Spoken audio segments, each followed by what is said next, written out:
৯ ফেব্রুয়ারি রবিবার মহাজাতি সংঘের বাৎসরিক উৎসব আয়োজিত হয়েছিল। অঙ্গন প্রতিযোগিতা, রক্তদান শিবির আর ক্রীড়া প্রতিযোগিতা এই তিনটি বিষয়ের অন্তর্ভুক্ত ছিল। আগের দিন অঙ্কন প্রতিযোগিতা অনুষ্ঠিত হয়েছিল আর সেই দিন সকাল ৯টা থেকে ছোটদের ক্রীড়া প্রতিযোগিতা শুরু হয়েছিল। দৌড়, অঙ্ক দৌড় আরও অনেক কিছু এই স্পোর্টসের অন্তর্ভুক্ত ছিল। আর তার পাশাপাশি সকাল 10টা থেকে রক্তদান অনুষ্ঠিত হয়েছিল। 18 বছরের ঊর্ধ্বে সকলে রক্ত দিতে পারবে। রক্ত দিলে রক্ত তৈরি হয়, তাই প্রত্যেকের রক্ত দান করা উচিত, যদি তার শরীরে অন্য কোনো রকমের সমস্যা না থেকে থাকে। বিয়ের পর থেকে আমি প্রত্যেক বছর রক্ত দিয়ে থাকি।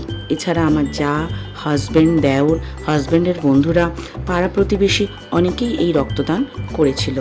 ক্লাবের সকলের অক্লান্ত প্রচেষ্টায় এই দিনটি সাফল্যমণ্ডিত হয়েছিল, তাই আমি সকলকে আমার অন্তর থেকে একটু ধন্যবাদ জানাই।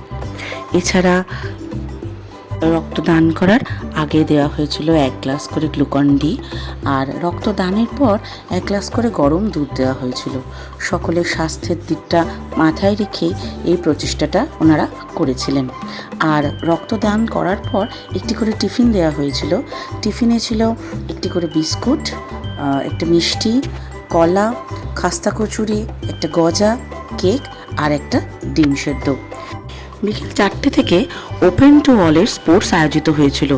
Throw the ball into the bucket, হাড়ি ভাঙা, musical chair, hit the ball, আরও কত কী খেলা এই লিস্টে ছিল। ক্লাব মেম্বাররা এবং আমরা সকলে এই খেলায় অংশগ্রহণ করেছিলাম। দারুণ মজায় কাটলো দিনটা, সবাই মিলে একসাথে হই হই করে কেটে গেল। আর আমার এই যা throw the ball into the বাকেটে সেকেন্ড হয়েছিল। এরপর সন্ধ্যে 6:30 থেকে ছিল কচি কাচাদের যেমন খুশি সাজো প্রতিযোগিতা। যা সুন্দর সব সাজ হয়েছিল। এই ছেলেটি সেজেছে পুষ্পা 2, এছাড়া ছোট মা লক্ষ্মী, কৃষ্ণ, কচ্ছপ, বাসনওয়ালি, আরও সবাই কত কিনা সেজেছিল।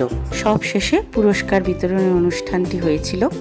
আমার এই ছোট্ট ভিডিওটা সকলের যদি ভালো লেগে থাকে তাহলে সকলে লাইক, শেয়ার আর সাবস্ক্রাইব করতে ভুলবেন না। সকলে ভালো থাকবেন, সুস্থ থাকবেন।